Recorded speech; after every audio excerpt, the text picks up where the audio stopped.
Assalamualaikum warahmatullahi wabarakatuh. Perkenalkan, nama saya Fion Ardana Patrick. Saya berasal dari kelas MN22J dengan NIM 224162612101216. Berikut ini saya akan menjelaskan tentang strategi promosi dari Risolisius yang merupakan bagian saya, yaitu strategi pemasaran.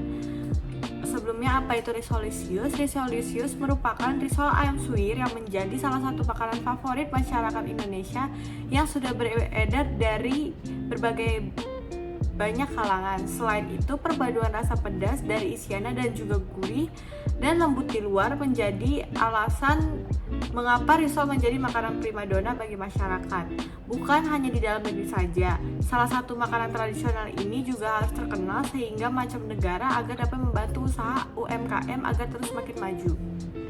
Nah, risol ayam suwir ini, Risolisius hadir dengan beberapa keunggulan yang membuatnya menjadi pilihan favorit bagi konsumen. Salah satunya memakai bahan-bahan yang berkualitas, kulit risol yang renyah, dan menawarkan kombinasi cita rasa yang gurih dan lezat. Usaha penjualan Risolisius ini merupakan usaha kecil yang dijalankan dari awal dengan sistem PO atau pre-order dengan rumah produksi berada di salah satu rumah rekan kami. Berikut ini ada alat-alat dan bahan yang akan kita gunakan untuk membuat risol isi ayam suwir. Yang pertama ada teflon, tabung gas, baskom, centong, kuali dan spatula, cobek dan ulekan, pisau dan kompor.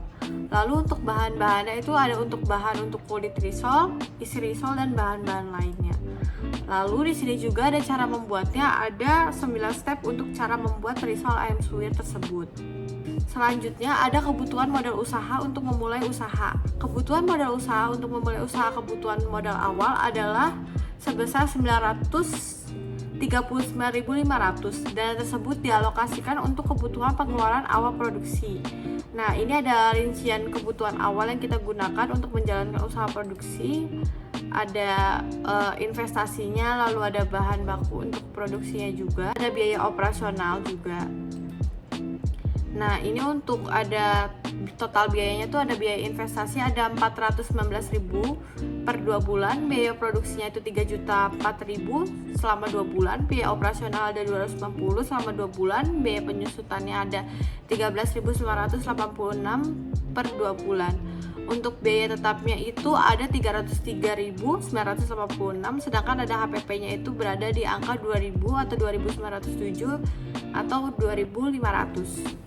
Untuk harga jual per unitnya itu kita akan menjual di harga 3.000 per pieces. Untuk keuntungannya itu untuk yang per 2 bulan kita akan mendapatkan Rp306.000. Untuk per bulan itu ada berarti ada 153, sedangkan per harinya ada Rp5.100 per hari.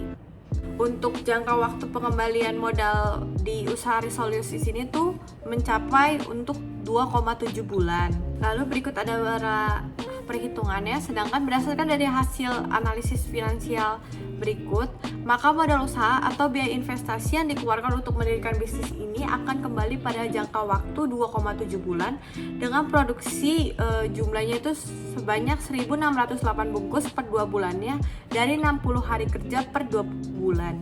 Berikut ada laba rugi dalam 2 produksi usahanya itu. Untuk yang labanya itu yang kita terima ada 1.026.000, untuk proyeksi BEP-nya itu ada Rp980.000. Target pasar Risolisius itu apa aja sih? Risolisius itu ditunjukkan untuk target pasar yang luas, mulai dari anak sekolah, mahasiswa, hingga pekerja kantoran, ibu rumah tangga, dan lansia.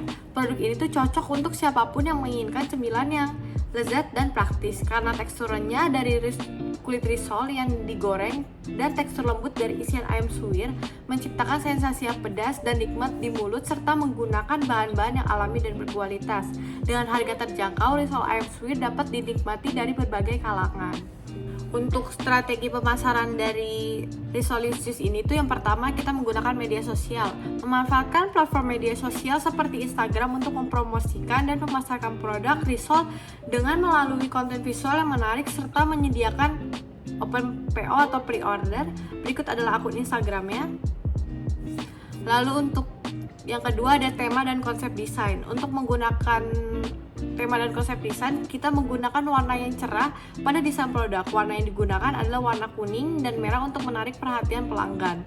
Memiliki tipografi juga yang menarik pada desain produk. Font yang digunakan adalah font tebal dan modern untuk menarik perhatian pelanggan.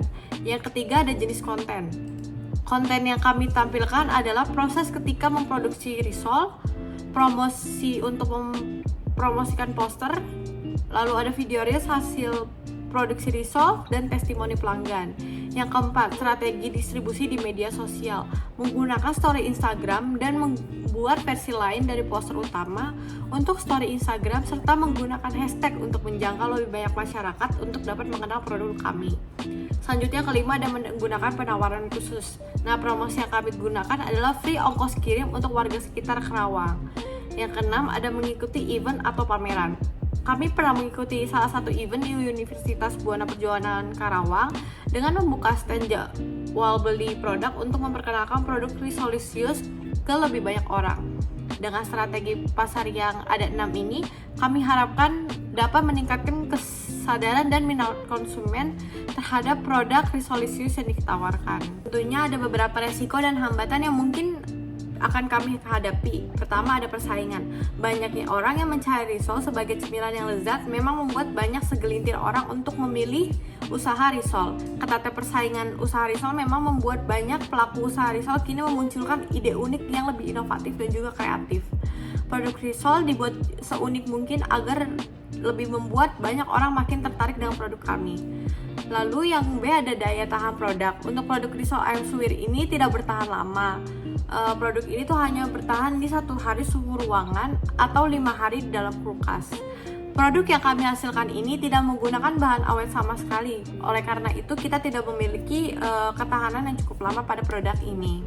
Selanjutnya ada tindakan alternatif apa aja sih yang bisa kita lakukan untuk mengatasi resiko dan hambatan tersebut. Yang pertama ada persaingan.